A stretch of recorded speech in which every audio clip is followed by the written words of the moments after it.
So as it says up there on the screen, my name is Bryce. I call myself a product designer.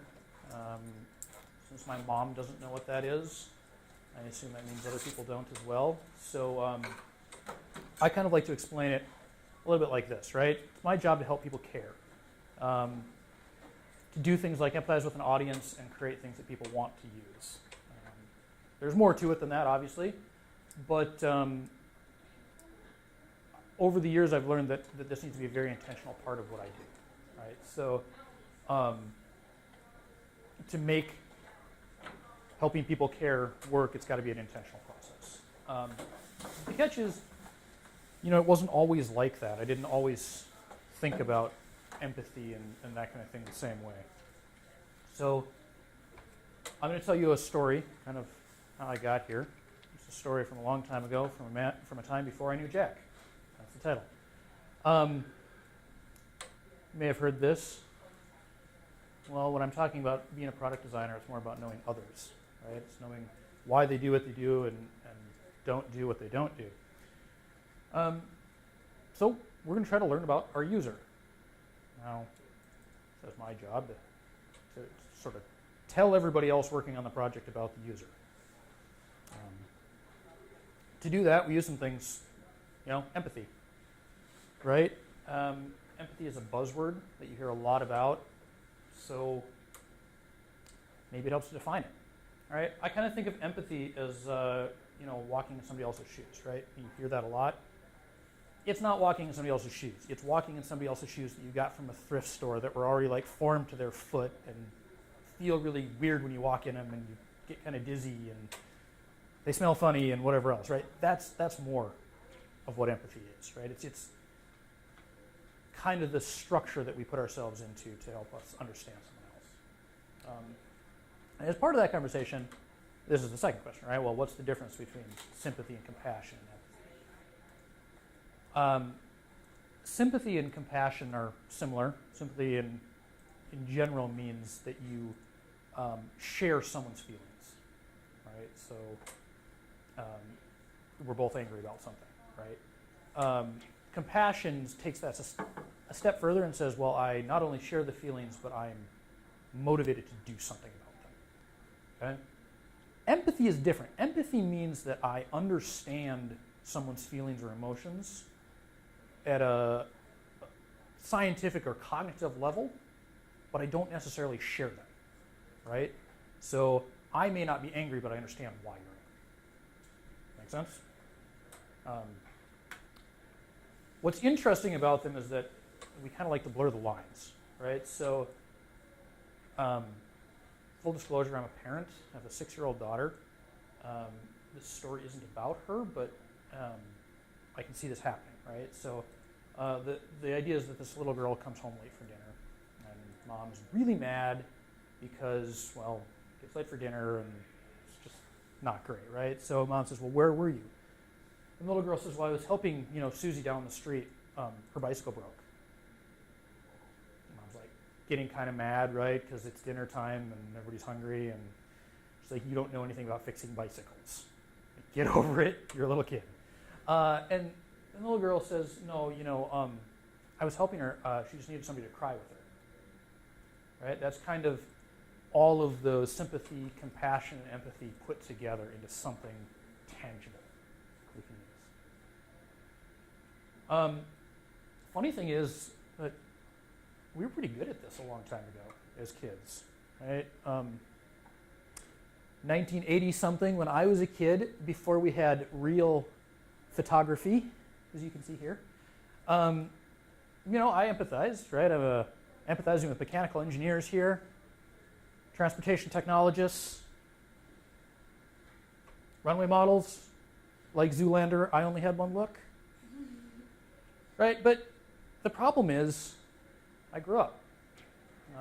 As most of us do, we find out that imagining things isn't quite as cool as it used to be, right? We get taught out of the process of thinking about other people that way. If you're like me, you do things like you go to design school, and you learn that everything looks better at a weird angle. Right? I learned a few other things too, right? I went to lectures, famous designers. In fact, I went to a lecture with a famous designer who basically said, hey, you know what? I have this problem. It's a problem that a lot of designers have. The client kept demanding that I make the logo bigger. Now, for anybody who isn't a designer, we all believe, like our fragile ego believes that if you make an ugly logo bigger, it will make everything else ugly, and therefore it'll all fall apart and it'll be horrible, right? So pretty much the worst thing you can ask a designer to do, unless they made the logo, is to make the logo bigger, right? So I'm in design school, and I'm learning to think like this, right? So my design hero, I'm sitting there, rapt attention, listening to all of this stuff. And my design hero says, well, you know, I had this client who demanded that I make the logo bigger. And I solved it, right? Here's what I did. I took back my designs. Right? It only works if you take your designs back with you. I took them back with me. I went back to my studio, and I did some work. Right? I made a new design with a smaller logo. Scheduled another review with my client for the week later. Showed him the new version with the small logo, right, the smaller logo, and said, your feedback was to make the logo bigger, right? And then I showed him the old version that I showed him before. I said, here it is with the logo bigger. Isn't that great? Turns out the end of the story was that the object, whatever it was, ran exactly the way the guy had designed it the first time. And the thing is, my takeaway from that was maybe not what it should have been, right? My takeaway was that I'm a designer and you're supposed to trust me. It's my idea, leave me alone. It's my job to know what you should do and to be a good enough salesman to convince you to do it. Okay? Pretty fair, right? I mean, I sort of think of my attorney or my accountant the same way, right? They should know tax code and whatever else and be able to keep me out of jail. Those we look at it and we say, well, here's an expertise, here's a profession, right? So, of course, I took that knowledge and I went and I got my first job. Probably looked a lot like that. Right, and I worked with people and I spent my time convincing them that I knew everything. In fact, I started working in healthcare, not right away after that, but soon enough that I was starting to do things like create personas of people. Everybody know what a persona is? They kind of came out of advertising, and they often look like this, right? They're a way to take a group of people and sort of make one representative. We're going to pick somebody out of the group and make them a rep for this. So here's Jack, right? He's a surgeon, married, had a pretty prestigious career, still does, co-chair of orthopedic surgery, not a bad gig, right? Typically we add a few other things so that we can really know Jack. Met a wife in Africa who's doing charity work, drives a Tesla, so on and so forth. So after we understood who Jack was, the first thing we did as good designers is we went out and we found problems, right? Healthcare is full of problems. The one we picked is that currently today, and this is a number from 2016, I think, it takes 12 years on average for the science of medicine to promote things to the practice of medicine. So that means the time between finding something out in the lab to actual implementation in practice or in like pharma or whatever takes about 12 years, right? I mean, 12 years isn't as bad as the maybe 100 years that it took before they understood that scurvy was a vitamin deficiency and that you could solve it by putting fruit and vegetables on ships, right? But 12 years is still pretty rough. So we said, well, that's obviously the problem that we're going to solve, right? So we said, we used the jobs to be done framework, and we said, Jack needs access to the latest medical research so he can up his game. Sounds fair, right? I want Jack to be a better doctor. I want to go to a better doctor. I want better doctors to help me throughout my life. So we did that. In case you don't know, that's a stock photo called brainstorming. It always looks like that in my experience. You have to have colored Post-its or it doesn't work. But these brainstorming sessions were full of words like, I bet doctors would love, whatever, or wouldn't it be great if? So I took all that stuff and I spent a lot of time. You know what? I made things that solved a lot of those assumptions. We created process documents and structures. We imagined if there was an AI assistant that would help doctors learn about the latest in medical practices, and maybe even tell them jokes, right? Because hospitals are pretty boring and sad places sometimes. We made this, right? We made a library that recommended the most up-to-date information. We made, there's sort of a flow chart, essentially, that asked doctors questions and taught them how to treat things. Seemed great, except Jack did that. Whatever. So I was kind of like that. And then I was sad, right? Because I did everything right. I did all the stuff that I learned in design school. I did all the process, and I spent time making all these cool things for Jack. But the problem was I hadn't really empathized with Jack, all right? I asked Jack, why he didn't want to use that stuff. And he said something really interesting. He said, you know what, I went to med school, and when I need help on something, I'll look it up. Now, does that sound familiar? Right? I think I said that a couple seconds ago. It was me. I realized that I wanted it to be my idea to Jack, like, not Jack's idea. And that kind of hurt.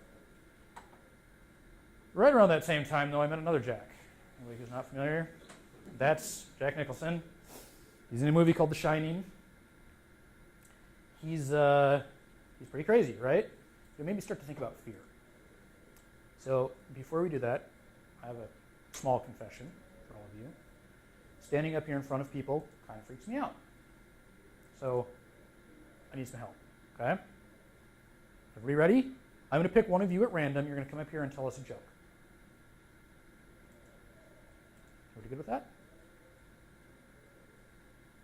All right, so full disclosure, I'm not going to make you come up here and tell a joke, but I do want you to think about how you just felt. Okay? I'm so ready. How many? There's always one. There's always one person who's so ready. The funny thing is most of the rest of the group started to get sweaty palms, right? We talked about the Minnesota late, and they're all going to come up and like get forced to the front. Like the people in front of the room start to panic and look for the exits, right? How many people were trying to think of the funniest joke you knew? Like if I call on you, who's going to come up with that, right? How many people were totally blank and were like, a joke is a gray, yeah, it's not happening. Yeah, I got nothing, right? These are all things that kind of work against standing up in front of a group of people, right? And there's a reason for that. You know what? We really don't like it as humans when people are staring at us. So even a picture like this is going to make you kind of uncomfortable. And the thing about that is that we've been programmed this way throughout history to not like it when people are staring at us. Okay? Way back in the day, maybe somebody knew about you and the leader's daughter, right? Maybe they knew that the bridge you were standing on was built by the village idiot. Whatever, right? Whenever anybody's staring at you, over time, it's been bad. You know, maybe they even thought there was something on your head. I don't know. But we're programmed to not like that, right? The things in our lives when people are staring at us all this time throughout history, you know, that's a big deal, okay? So I kind of had a light bulb moment at that point. I said, well, maybe fear is something that we can pay attention to, right? If I start to pay attention to Jack's fears, what would I get out of that? So the foundation for that is that fear is a really strong way to provide empathy, right? And it's also a really strong way for us to connect with each other. There's a couple reasons for that. So to understand why it works so well, we have to understand fear a little bit. Fear is something that is common to all of us, right? Regardless of what the movies tell you, everyone does experience fear, even if it's minimal. But when you think about fear, you don't actually have to be experiencing the thing, right? Fear is actually the thing that happens before you experience the thing. Because typically, the bad thing happened and you were there no longer to experience fear. But because of that, it means we can share it, right? So over time, we have been taught that fears are supposed to keep us alive, right? Especially when everybody else is scared, right? If everybody else is running, what should you be doing too? You should be running, right? You don't have to know why. You just have to know that everybody else is running. Second, we all share a pretty base set of fears. According to psychology, there's actually 5 of them. So fear of extinction, for example. The queasy feeling you get when you go to the edge of a tall building without a railing, right? That's your body saying, whoa, whoa, whoa, if you fall off of this thing, you might cease to exist. Right? It's kind of bad. Fear of insects comes from things like mutilation, right? It's we're scared that our precious body parts will have something happen to them. And I don't want the spider to bite me or whatever it is. But at the end of the day, we all share these. So it's easy to understand the fears in others. Oddly, fear is more than an idea. It's actually biological, right? The pheromones that our body produces when we get scared of something have a scent. You can smell fear. It's a real thing. You add that to the fact that fear... See if it works. All right. Add that to the fact that fear transfers as an idea. So this is from 2014. There was a huge Ebola scare. Anybody remembers that? No. What you're seeing is Twitter activity where Ebola is being mentioned in sort of a frightened or panicked manner.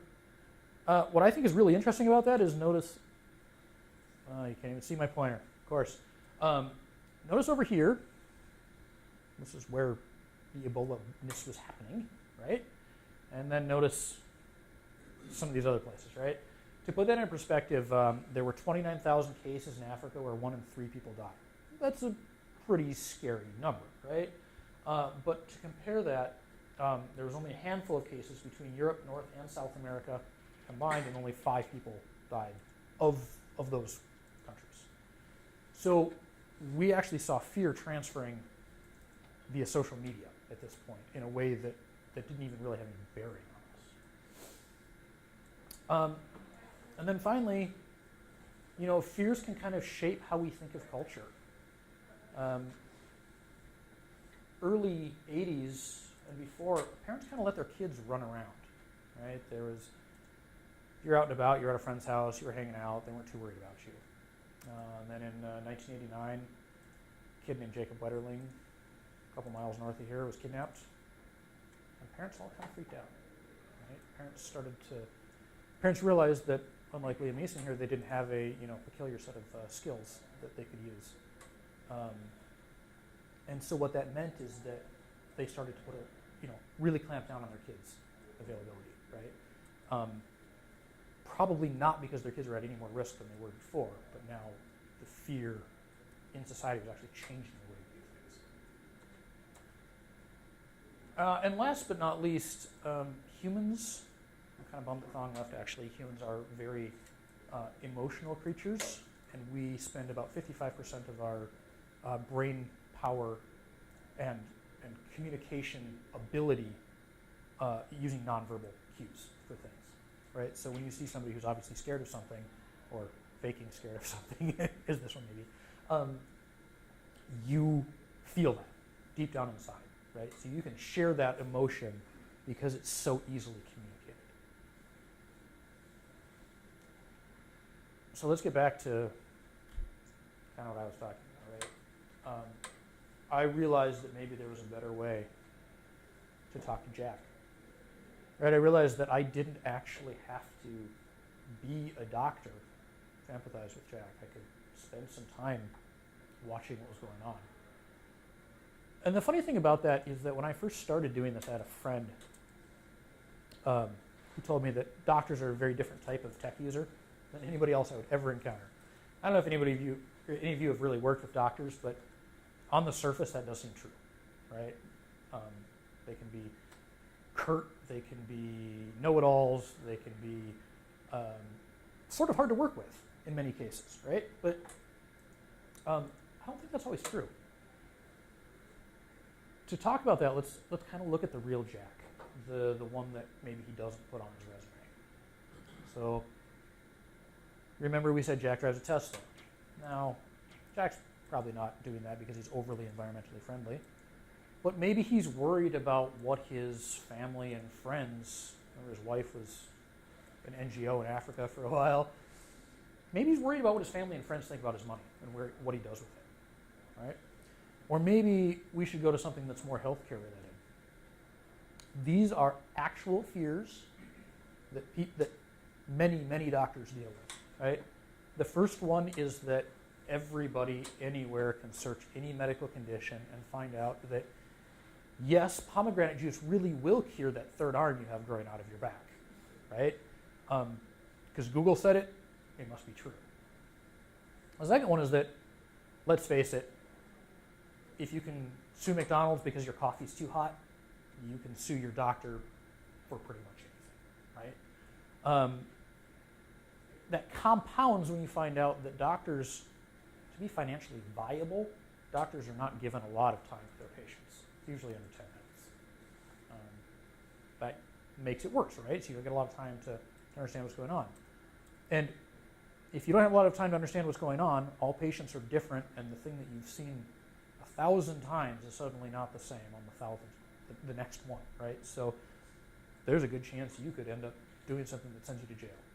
Right? This is kind of not fun. And then finally, we're talking about fear, so let's talk about patients' fears, right? The second you get a scary diagnosis on something, your ability to comprehend what your doctor says decreases significantly, right? Like all of a sudden, you hear you've got a crazy bad diagnosis, you hear nothing else about it, right? So what is that patient going to go do once they got a scary diagnosis? Right? These are things that doctors actually freak out about. And then this one is something I can't even fathom thinking about in my day-to-day, but what if a decision I made kills somebody, right? Specifically a decision that I make in like no time whatsoever, 60 seconds, something like that. I have to make a snap decision. What if I kill somebody, right? These are things that doctors think a lot about. So back to my story, I spent time with Jack, right? I listened to what he was saying, and I actually started to pay attention to what he was scared of. And I realized something, right? If I had given Jack something that addressed his fears, there was a much higher likelihood that he would have actually wanted to use it. Right? I mean, it sort of makes sense, but it's not something you think about. So I was talking to a doctor, not Jack, but a doctor who said, I want you to take patient education materials that I assign to the patient. I have to give them to him by law. That's a thing, right? So the doctor said, I want you to take these things that I assign to a patient, and I want you, when I hit the print button, I want you to figure out what printer is geographically closest to me so that I can hit print and have the paper show up wherever I am. On the surface, that doesn't sound that bad, right? But this happened to be a doctor at Mayo Clinic. Now, for anybody who doesn't know, Mayo is multiple buildings with probably thousands of printers spread across 3 or 4 geographical states and regions.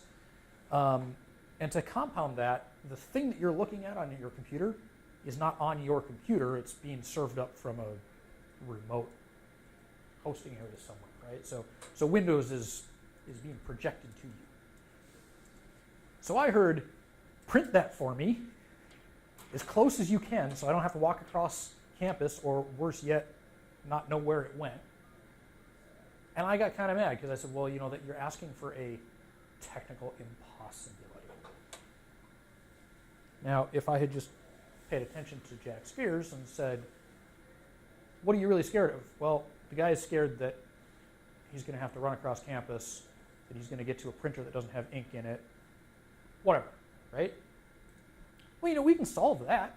Let's just put a kiosk with this stuff in the lobby of the hospital. Let everybody stop there and self-serve on the way out, and we can staff it with a bored college student whose only job is to make sure that there's no paper jams and that the printer has ink. Right? Once we start to listen to what people are saying, we can actually solve problems for them. But here's the thing, solving these problems is hard. It takes a lot of work and a lot of time and a lot of effort. And empathy itself is not easy, right? I mean, I'm getting relatively good at empathizing with doctors.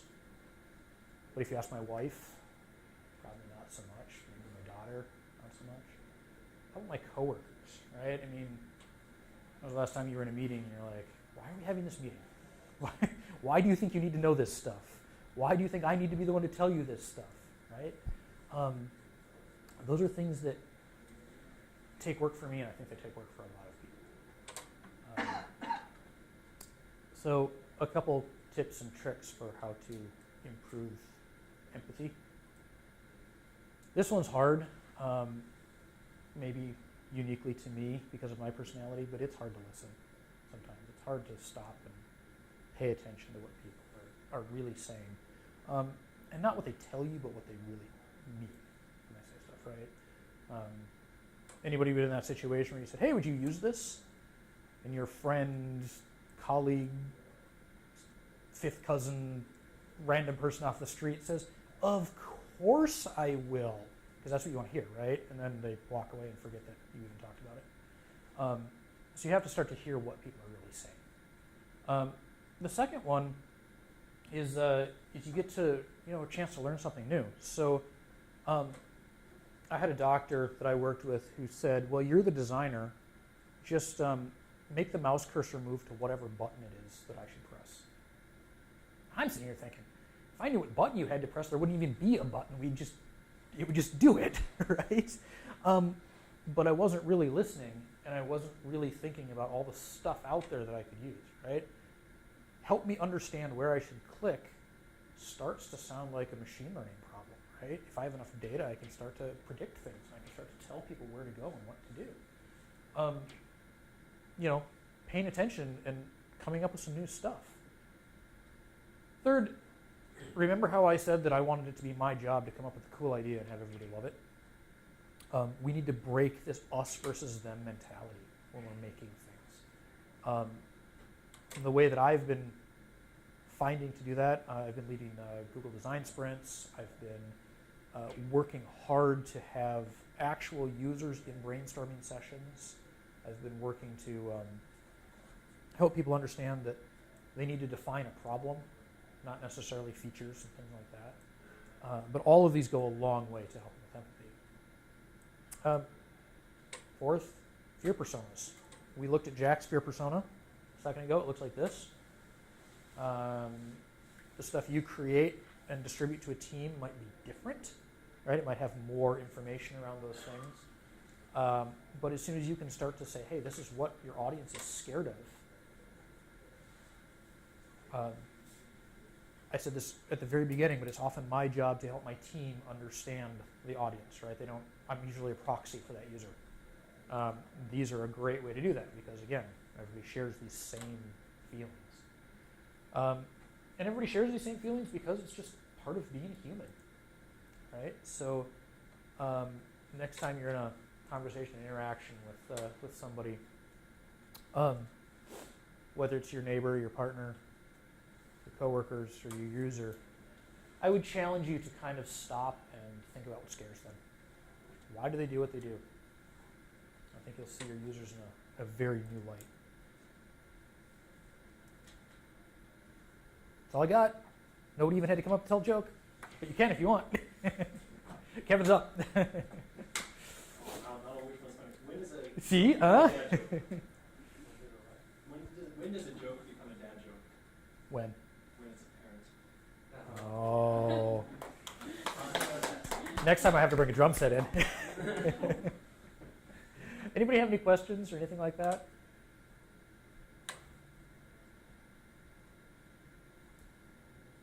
How's the story from Jack? Did you get to know what he needed? I got to know what he needed.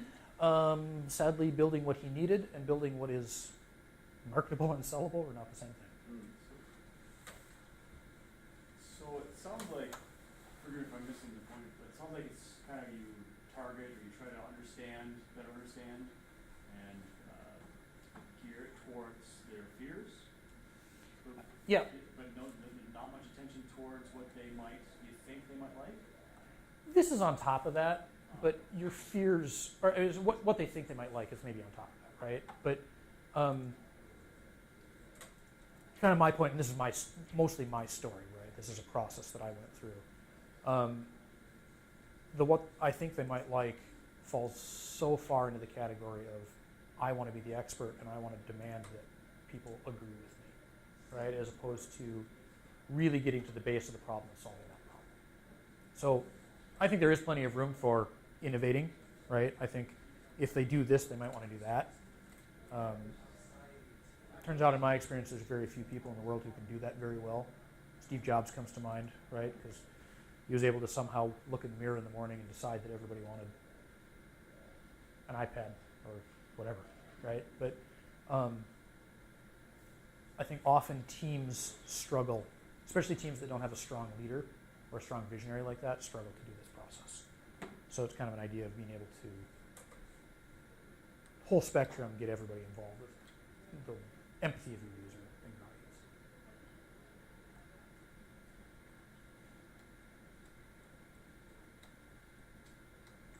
I think something that I find to be a struggle sometimes is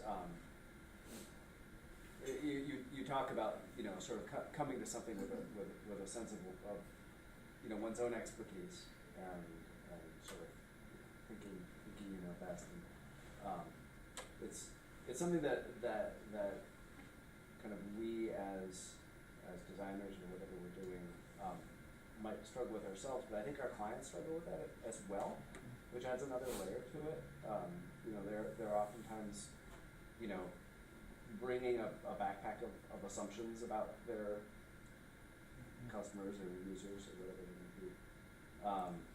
And so I don't know if you have any thoughts on sort of like whether this particular fear framing or just anything else about how kind of we as UX people kind of in the middle between our users or our clients can help our clients gain that empathy themselves. I'm going to tell you a story. I was at a conference a couple weeks ago where it was a developer conference, right? And so you had the couple designers in the room and the developers. And for anybody who doesn't know, there's this little bit of a tension between the designer and developer. There shouldn't be, but there is. And the designer in the room was like, so I've got this idea for an animation, and it's like, how in the world do I communicate this to my developer partner? And we were sitting it was a talk kind of on tooling and stuff like that. And everybody expected the guy who was standing up there to say, well, Zeppelin or Framer or some sort of prototyping thing, right? And guy on stage looks this person asking the question right in the face and goes, well, go sit next to him, right? And my takeaway from that is that the best way to communicate with people is to actually go and be near people. I have had that experience. I've had that experience frequently where the client or customer is not the end user. Like that happens in healthcare all the time, right? Where there's some group of people who make purchasing decisions, usually influenced slightly by the end users, depending on how important said end user is, right? Doctors and department heads and whatever get a lot of say, and the night shift nurse doesn't get any. But it's very frequent that those people exist together in that process, right? The user process. And I've found that building environments where all of them have to get together helps. Sometimes it's a QA session, right? Sometimes it's just say, hey, we want to do some innovation and we want to help you with it. But in order to do that, we're going to have a half-day session where people kind of air their grievances or tell us what's wrong. I think all too often it's that piece that doesn't happen. It's easy to say, well, you know what, we talked to a user, we sent them a survey. Did you really talk to them? It's not the same thing, I guess. So that's not really answering your question, but I would say do whatever you can to physically have people in the same room together. If they can't be in the same room together, use something that's a close analogy like a video chat or something like that. Bryce, I'm going to add on to what you guys kind of talk about. I'm a teacher, an elementary school teacher. What you're talking about reading the body language and knowing what they're saying really instead of what they're saying is like, I feel a huge skill in problem solving, personal conflicts, or the whole like thing about the fears like hits with me too. Because if you can't get a kid to like figure out like what's preventing them from learning, like if I can't tell that, I can't get them to learn. It's all the same process you're talking about, like really understanding what drives them and what their problems are. So like the body language thing is big. Any tricks for solving those things? Just what you're saying, you have to have conversations. And you have to be like honest with yourself. Like if you're feeling scared about something, you have to be able to communicate that. And sometimes I deal with elementary school kids, but it's all about translating it for them. When I have a conversation with a kid who's having a tough time, I'm like, are you upset? And I'm like, no, I'm not upset. I'm like, I see you're breathing fast. I see your face is red. I see that your chest is tight. And that's really super basic, but I mean, I don't know how that translates to adults if I don't deal with adults. It gets harder because we're better at hiding it. That's what happens. Yeah, so I mean, I just feel like what you were saying about getting in the same room and being able to see them and talk to them is the best way to do it. I'm curious what your thoughts are in terms of like when you're going through the process of trying to articulate and think through this idea of like what are the core fears, what's really important things to like have awareness of knowing when you're right and knowing or when you're done, you know what I mean? And getting that sort of like, because you gotta kind of go through some kind of process to dial it in and like then get that confirmation when you're like, all right, I think I got it. Yep, you got me. I don't have a good way of doing that, right? I know that this is a very important process. Knowing you're done, I don't think there is a done state. That thing about Jack is a very small, like, compilation of maybe 5 years of my life, right? I mean, it was 5 years of spending a lot of time with these physicians, a lot of time paying attention to what they do and how they work and how their environment works, and all these things, and reading between the lines and using nonverbal cues and all that stuff. And I'm missing a lot, I'm sure, right? Sometimes you can ask people. The reason Thon just left, I don't know if anybody was at his VR talk this morning, but we're starting to gain the technology to sort of put people into these experiences or environments and sort of watch them instead of ask things. I think that's going to be a huge benefit to how this process works in the future, right? But you're never done, and I have no idea how you know when you're close to done. That said, those 5 or 6 that I put up on the screen, being able to approach a problem with those in mind have completely changed the way I approach designing for the science. So I don't think you need 100% of the fears. I think you need 5%, and you're going to be moving a long way.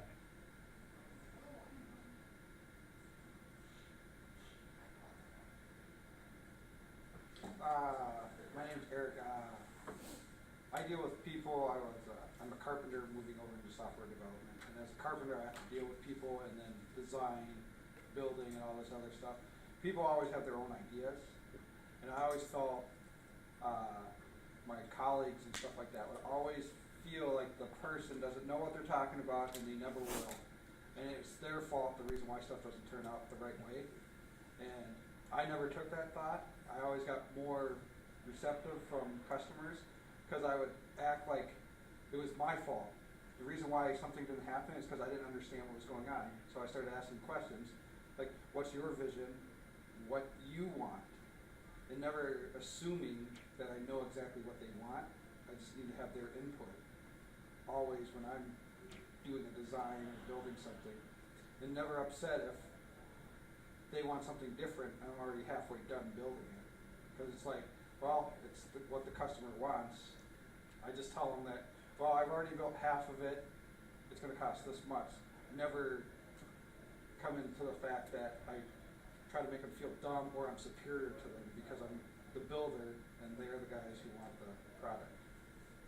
I think that all comes down to the way we refer to some of this stuff in society, right? I started to really hate the term designer. Right? I feel like a designer is that person who takes one look at your problem and fixes it for you.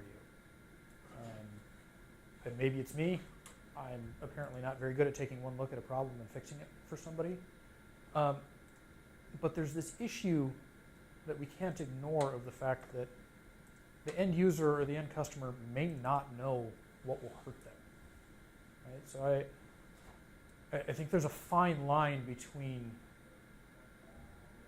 listening to everything, right, the customer's always right, versus the customer knows absolutely nothing about what they want, like what Steve Jobs always said. Right? I think there's a middle ground. I think it's our job to be a coach.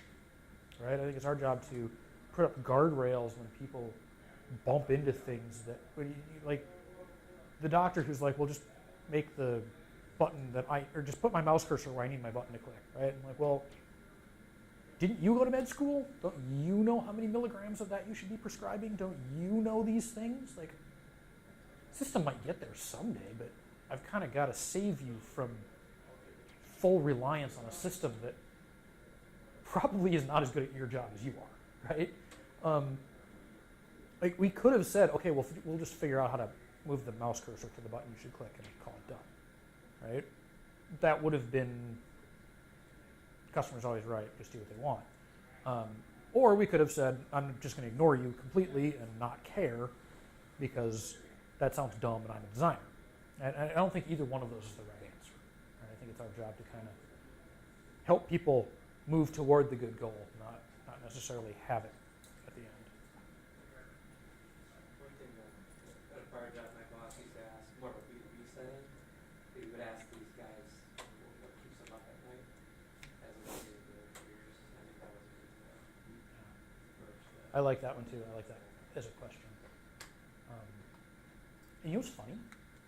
When you ask that, people look at you and kind of open up and say, oh wait, this is somebody who actually cares what's going on and what they're doing. Because everybody else they talk to, all the other vendors walked in and said, well, what are your revenue targets?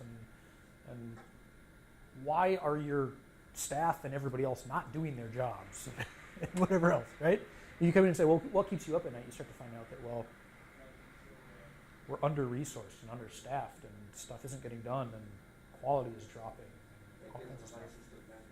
Mm-hmm. Gives them a licensed event, but it also gives you context for Yeah. how you do something with it, right? They Like, feel good about that. yeah.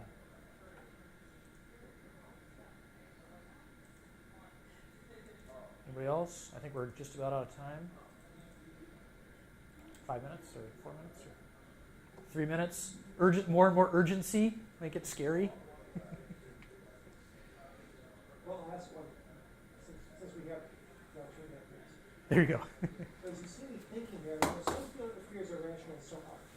So I'm just I'm pondering how, is it a variation, the customer is always right, was that, that's your fear, so let's work on that? Or is there, maybe the answer is both. Because sometimes you have to say, well, the answer to that fear, the solution to that fear is not what we designed, it's finding elsewhere to keep it forward. Actually, it's not a fear. Don't worry about the lawsuit because you're covered by the hospital, you're identified as good. Now let's work on this thing, true freedom, versus if, okay, that's what you're dealing with, so it's working on. So it's kind of a scope question. You just say, does it matter? Or you just say, whether it's rational or not, you're afraid of that, so that's what we're going to work on this. I think it does matter in the same way that any other feature planning matters, right? How big is that? How many people deal with it? How scary is it? And how big a problem is it if if it's realized, right? Like in Jack's case, how big a problem is it if he's not driving a Tesla? I don't know, probably not that big a problem, right? So his friends rib him a little bit and make him buy drinks at the bar.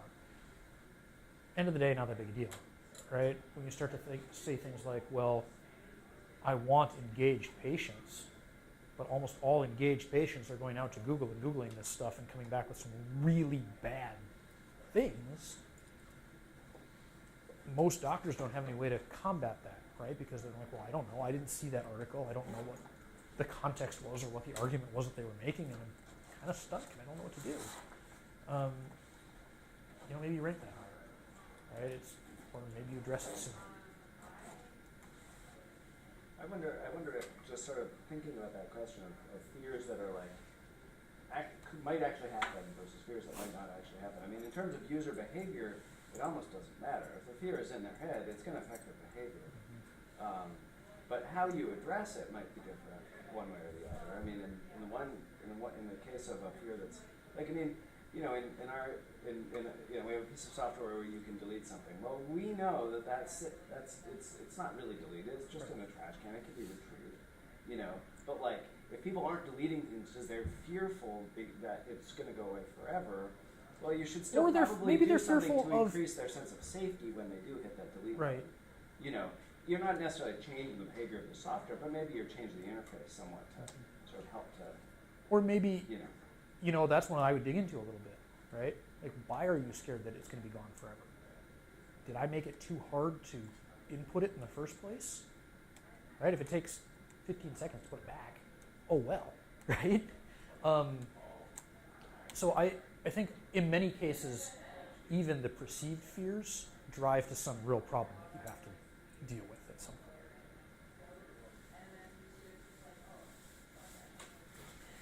So part of what I think I'm walking away with this is that I guess fear is one flavor of why something is compelling enough for me to interact with it, engage with it, like a product, any product, right?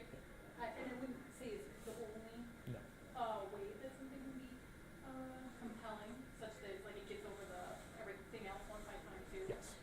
But I think that it's a really good point because I think that it makes me really critically think about that.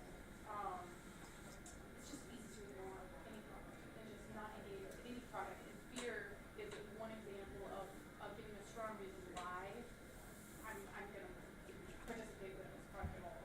And I'd like to point out that I'm not saying that paying attention to people's fears will get your product sold. It won't, right? But it will make your team more informed. It will make you start to ask the right questions. It will help you know when you've asked bad questions, right? It's a process, it's a tool for you to use. If it addresses their fears, and I did say that in there, if it addresses their fears, there is a higher likelihood that they will use it.